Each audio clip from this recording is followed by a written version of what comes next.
I think about rematch, we should ask boxing fans, do they want this rematch?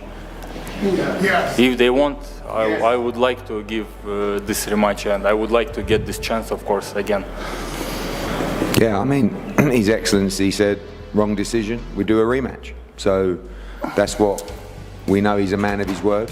We know he's supported Dimitri Bivol. We thank him so much, not just for the opportunities for Dimitri Bivol, but what he's given boxing tonight by making that fight. And there has to be a rematch because Artur Beterbiev, there's always going to be the controversy of that fight. And he's a true champion. What other fight is there for Artur Beterbiev? I mean, the whole world will want to see that again. The whole world will know.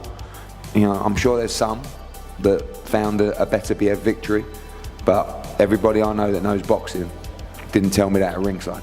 What's up, fight fans? Welcome back to the channel. We're back with some breaking news that's gonna knock your socks right off your feet. Dimitri Bivol officially called for a high-stakes rematch against none other than the undisputed light heavyweight champ, Artur Beterbiev. Yeah, you heard that right. Bivol wants all the smoke after that controversial fight that still got the boxing world buzzing. If you thought the first bout between these two Russian beasts was fire, brace yourself, because it's about to get even crazier. Let's break down everything leading up to this point, why Bivol's out for revenge, and what a rematch would mean for both these fighters. Alright, let's rewind to that insane fight in Saudi Arabia where Artur Beterbiev was crowned the undisputed light heavyweight champ after a majority decision win over Bivol. Now, y'all know the internet went wild after those scorecards dropped, like 116, 112, 115, 113, even with one judge calling it 114, 114, everyone was like, wait, what fight were the judges watching? Eddie,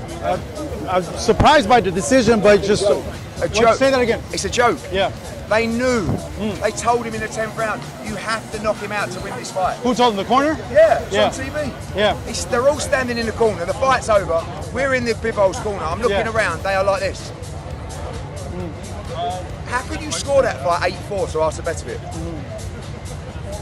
Unbelievable. Terrible decision. Terrible decision.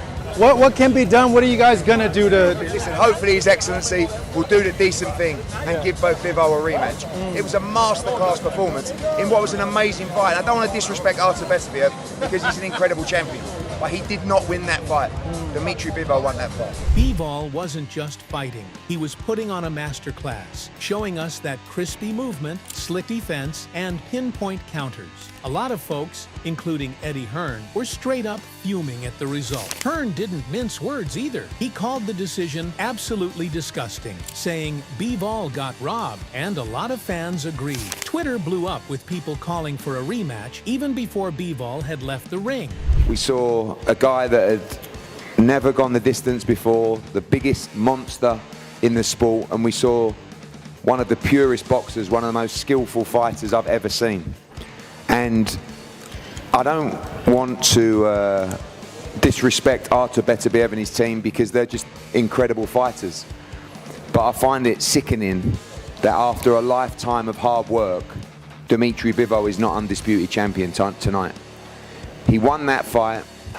I struggled to find anybody on our road, a row behind, on the TV rows, who didn't score the fight to Dimitri Bivol. To find a judge give that fight 116, 112 and give Dimitri Bivol 4 rounds in that fight, this judge should never work in the sport again. But let's keep it 100. Despite the heartbreak, Bivol took the L like a true champion. Instead of complaining, the dude was all class, congratulating Beterbiev and his team. But you could see it in his eyes. He wasn't done. This wasn't over for him. He's not about he has heavy punch and it's very dangerous. No, he's about how strong he is, and he's not only one punch.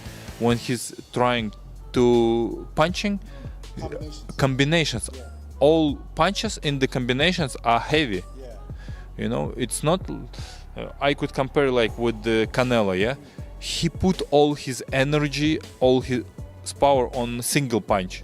Now, let's talk about Beterbiev. Even though he walked away with the W and the belts, it didn't seem like he was fully satisfied with his performance. In the post-fight interview, he straight up said, "I did not good today." He literally admitted that Bivol's skills gave him problems. This dude, who's known for just bulldozing opponents, was uncomfortable in there. That's something you don't hear from a lot of champs. But real ones know that even the most dominant fighters can struggle when they meet someone with Bivol's slickness. Just ask Canelo. Beterbiev also mentioned how he's usually not waiting for the bell, which tells us he didn't like how the fight played out. He wanted to stop Bivol, but that just wasn't happening. It's like he knew deep down that if the fight went to the scorecards, things might get dicey. Yeah, he did good job. Like, you know, I don't know how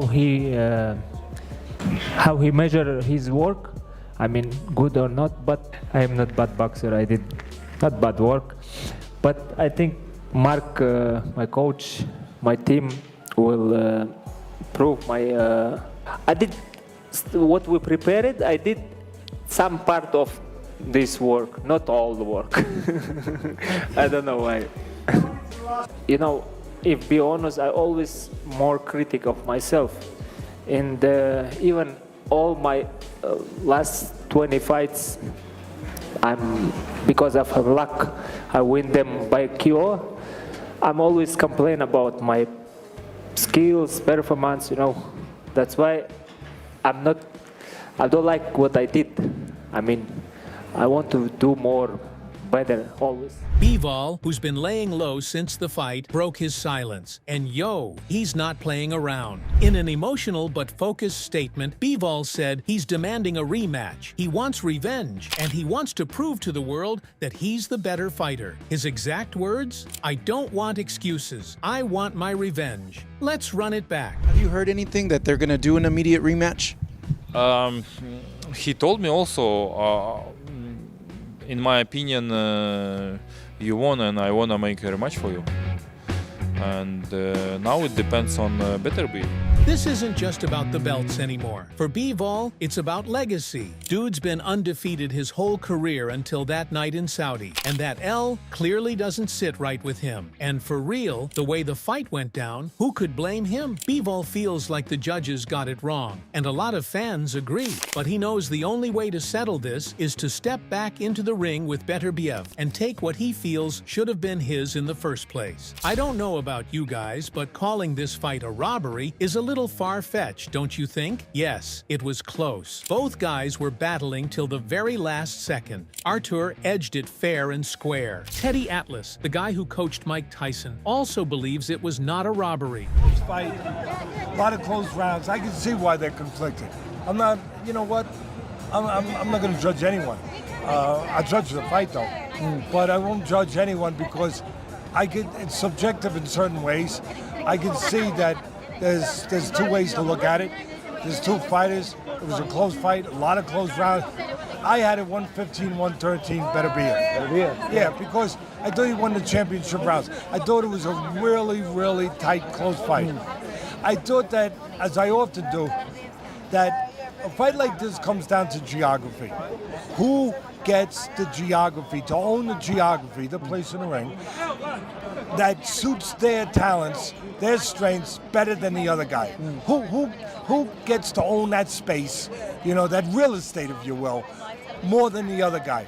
In the end, I thought very, very close and slight, but I thought Beterbiev did. This rematch, though, is going to be high stakes on a whole different level. It's not just about belts, it's about redemption, pride, and respect. Both of these guys have everything to lose, and that's what makes this potential rematch so crazy. Let's break it down. For Bivol, this is his shot at redemption. If he wins, not only does he get those belts, but he also clears up all that controversy and shows everyone that he's the real top dog in the light heavyweight division. A win here would be career career-defining, solidifying him as one of the best boxers of this era. But if he loses again, it's tough. 2 L's to the same guy could really damage his legacy. And that's why the stakes are so high for him. For Beterbiev, even though he's got the belts, a lot of people are still questioning that decision. If he beats Bivol convincingly in a rematch, all the doubters can sit down. He'll leave no room for debate, cementing himself as the king of the division. But if he loses, well, all the controversy comes flooding back, and people will be saying the first win was a fluke. The pressure is on for both men.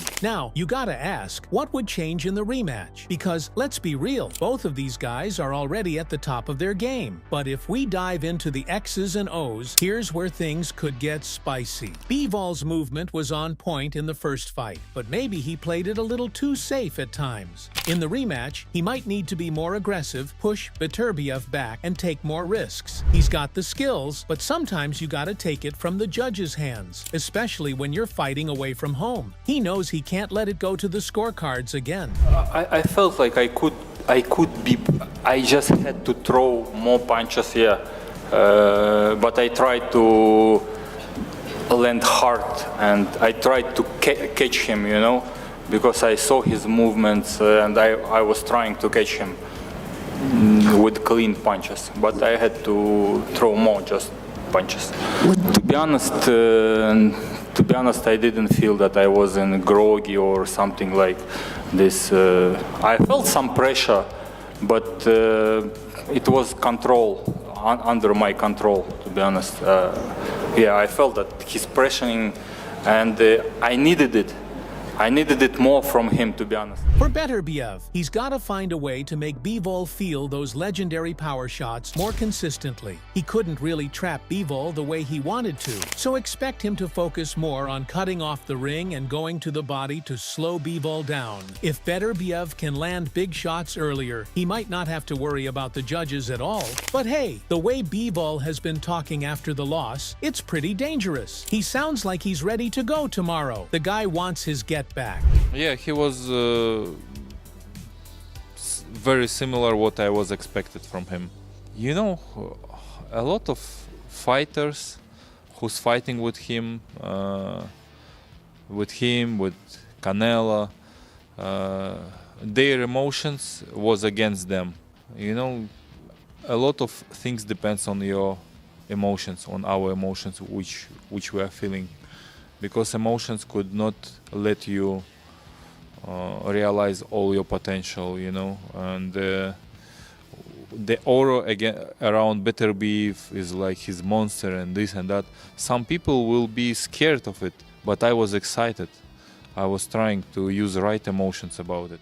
Now, the big question is, will this rematch actually happen? We all know how boxing can be with these negotiations. However, both fighters seem down. Beterbiev already said he's open to it, and now Bivol's calling for revenge. So, as long as the money's right, there's no reason why this rematch shouldn't go down. And when it does, bro, it's gonna be the fight of the year again, hands down. So that's all from today's video. If you enjoyed it, remember to leave a like, subscribe, and ring that bell icon so you never miss our upcoming videos. And don't forget to share your thoughts in the comments section. Stay tuned, and we will catch you in the next video.